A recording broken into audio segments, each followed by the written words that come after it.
Naya Super Friends, Papa Mage has another deck tech. Yes, I opened my big mouth again. Orcs Head Magic did a Super Friends deck with 4 colors, and I said that Papa Mage did one with only 3 colors. Now they want to see it. We will show you it right now. Welcome, Young Mage, on the Rhino. Young Mage is devoted to reaching and teaching young mages of all ages. Subscribe now to show your support, and don't forget to tap that bell down below to get notifications of all the cool stuff coming soon. What is a Super Friends deck? Super Friends are Planeswalkers. Lots of Planeswalkers.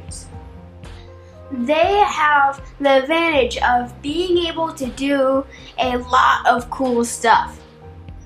You don't even have to pay extra mana for those abilities.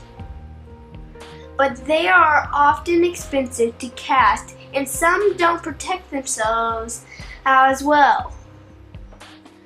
So Super Friends are a tough deck to create. Papa Mage will show you this deck right now. Hey, Papa Mage here, and this is the deck tech for my Naya Super Friends. Now, we're going to start out with some creatures because you can't have just Planeswalkers. You have to have some sort of creatures in there, especially since most of the Planeswalkers are really expensive. You know, you have to be able to drop something creature-wise. So we're going to start off with 3 Sylvan Advocates. This is great because we're going to be using a lot of the lands later that will turn into creatures. You want to have a lot of ability to be able to attack and protect your Planeswalkers. So we've got 3 Sylvan Advocates. We have 2 Archangel Avacyns.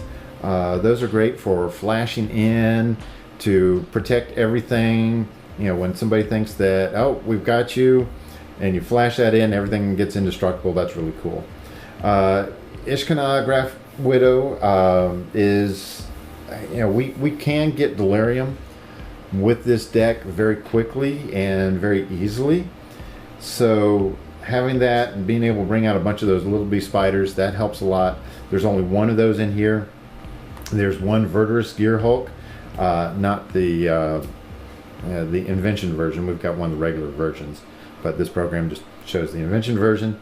So that's really nice for, heck, even if with one of the Nissas, if you're creating plant tokens, putting those counters on there is just great. Worldbreaker. Worldbreaker is, especially in this sort of metagame, being able to take out artifacts is very important, and even a land. If somebody's got multicolor lands, having that Worldbreaker and having the ability to bring Worldbreaker back from the graveyard to your hand is really cool. And then you can run it again. Also have 1 Ulamog in here, and you know, he's just a pain. And that's what this deck is all about, creating pain. So let's go over some of the spells. First thing we're going to do is Shock. Okay, Shock, 1 drop to do 2 damage direct to a creature or a player. Now remember that if it's going to a player, that can be redirected to another Planeswalker. So that's just got so much value. Having 3 of those in there is very important. I really wanted to have 4, but I'm having a hard time taking anything else out. 1 Declaration in Stone is really nice for just getting rid of a bunch of tokens, and then they don't get the clues from that. That's a really nice addition to this. 2 Immolating Glares. Whenever they attack, and let's say they're attacking one of your Planeswalkers, and a lot of times they will just send in just enough to take out your Planeswalker, and if you have an Immolating Glare and you can blow away whatever creature that's coming in to attack, that's just so cool. Oath of Ajani, I mean, he's kind of like a no-brainer. If you have some creatures out, you get 1/1 counters. Once he's out, he makes your Planeswalkers cost 1 less. I wish I could have 3 or 4 Oath of Ajanis out, because then that would be just so cool to be able to cast some of these Planeswalkers for 2 mana.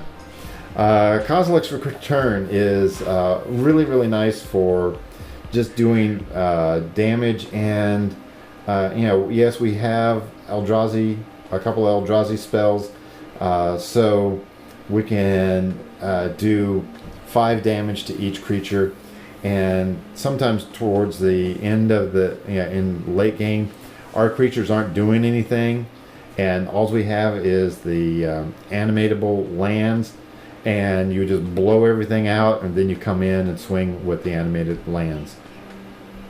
I'm going to go ahead and skip down to Radiant Flames.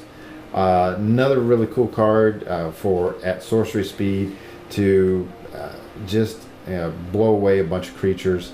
The Skywhaler shot is in there for basically taking out anything that is big. And it doesn't matter if it's flying or not. That's really cool. Stasis Snare. Well, you need to be able to exile any of these creatures, and it's an enchantment, but you can do it at instant speed. So if they're getting ready to blow off a combo or something like that, you can flash that in and stop it real quick. Okay, so as far as the Planeswalkers, I have 1 Nissa Voice of Zendikar. The ability to put 1/1 counters on creatures is great, and putting out those plant tokens. It's really nice to have a low-cost Planeswalker.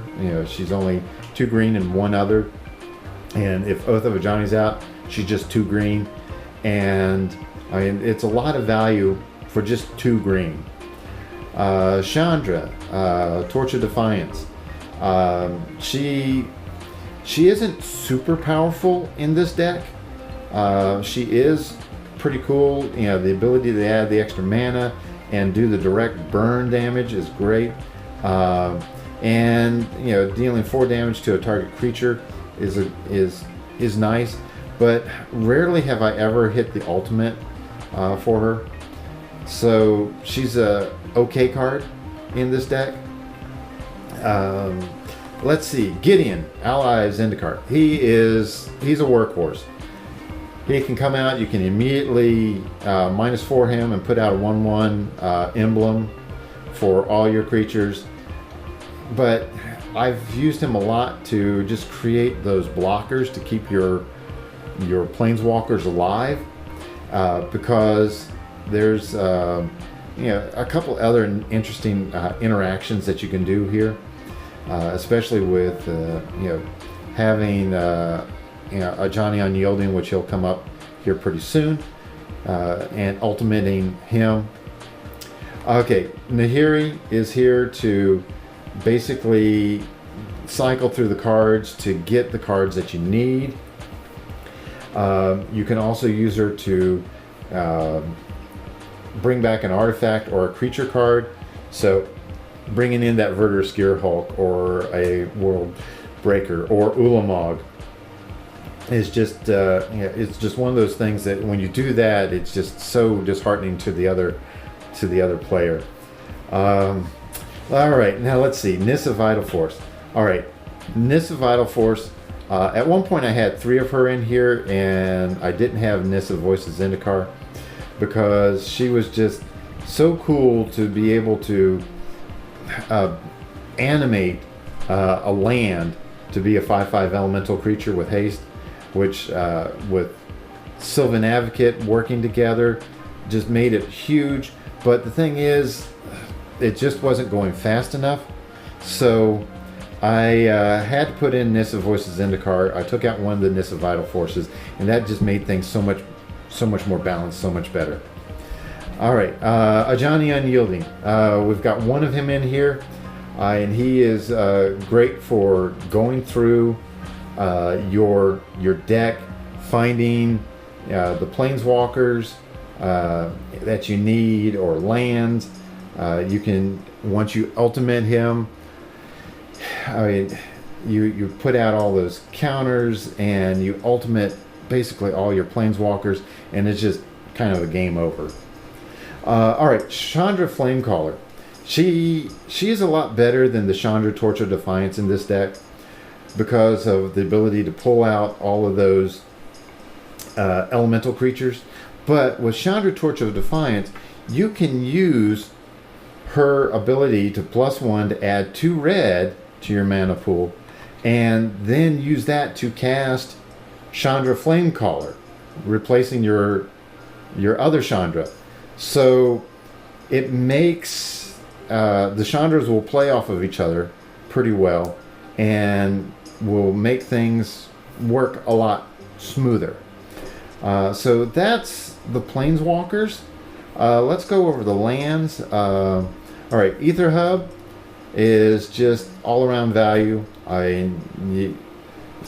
You can tap them for the colorless that you need to do the World Breaker to bring it, or is it Kozilek's Return, for any of the colorless.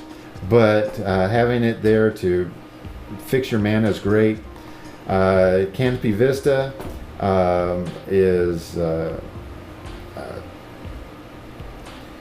is great later on if you have the basic lands out.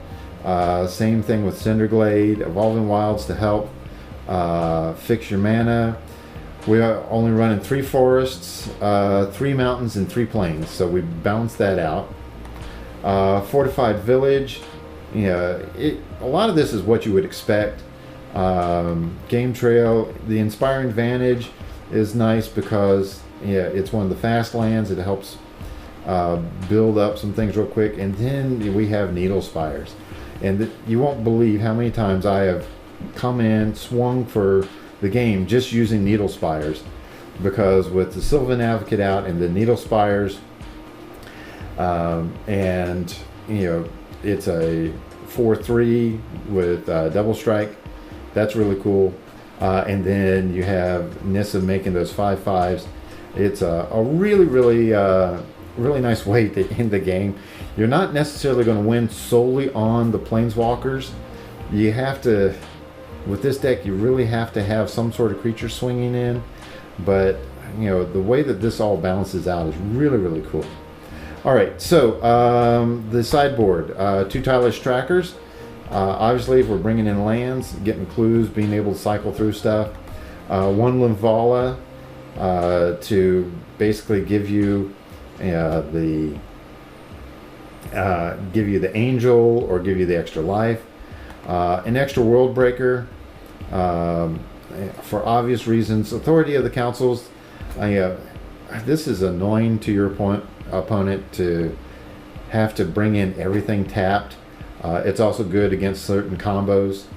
Traverse the Elvenwald is great for finding a basic land, and then later you can use him to bring in a creature. Added an extra Declaration of Stone.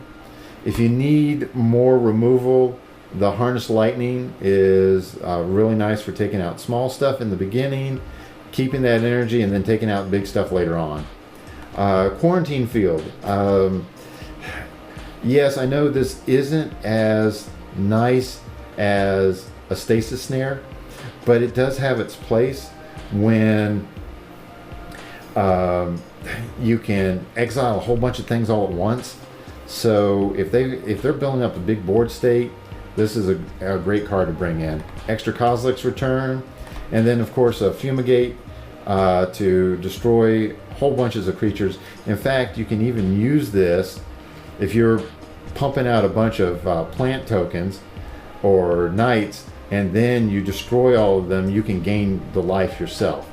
So let me show you the mana curve, if this will let me do this. All right, it's being annoying at the moment. Ah, there we go. Let me pull this up. So you can see that the average mana cost is actually pretty high, 3.67.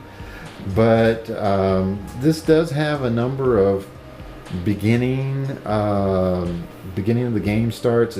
It's actually almost kind of like a control deck to a certain degree, because you can take out things along the way. So having that extra mana requirement isn't really all that bad. The balance is pretty even. It's a little heavier on the white, and that actually shows in the lands as well. And the cost of this deck looks like currently is $184, with the main board being $157 and the sideboard being $26. Now, you may think that that's a lot, but let me tell you one thing about the way we design decks. We design decks with the cards that we have on hand. So whenever a set comes out, we buy a booster box, we buy one bundle, we generally play in a pre-release or two, and those are the cards that we build all of our decks off of. So all these Planeswalkers we got out of booster boxes or bundles, and they're just what we happen to have on hand. So there are times that we do buy an extra 1 of or 2 of card, like, we need an extra Tireless Tracker or something like that. We'll buy a single, but really we end up trading for the cards that we want. We look at the deck ideas, we figure out what we're going to come up with, and then we kind of trade with people. And sometimes we take things that most people say, yeah, this is a junk card. A lot of people don't like the Chandra Torch, or didn't like Chandra Torch of Defiance, and her value dropped drastically a while back, and we ended up trading for one of her, and now she's very, very useful, especially in the mono red burn deck. So that's how we end up making these. So we didn't really pay any extra to build this. This was kind of just put together with the cards we had on hand. So we'll send it back to Rhino. Comment below and tell me what you think. What do you think of this deck? Would it win against your deck? Would you want to play it at Friday Night Magic? Make sure you click like on each of my videos. It helps out a lot. Don't forget to subscribe if you haven't already. And there are a few things here and here that may interest you. I have more videos coming out soon. And until then, Rhino out.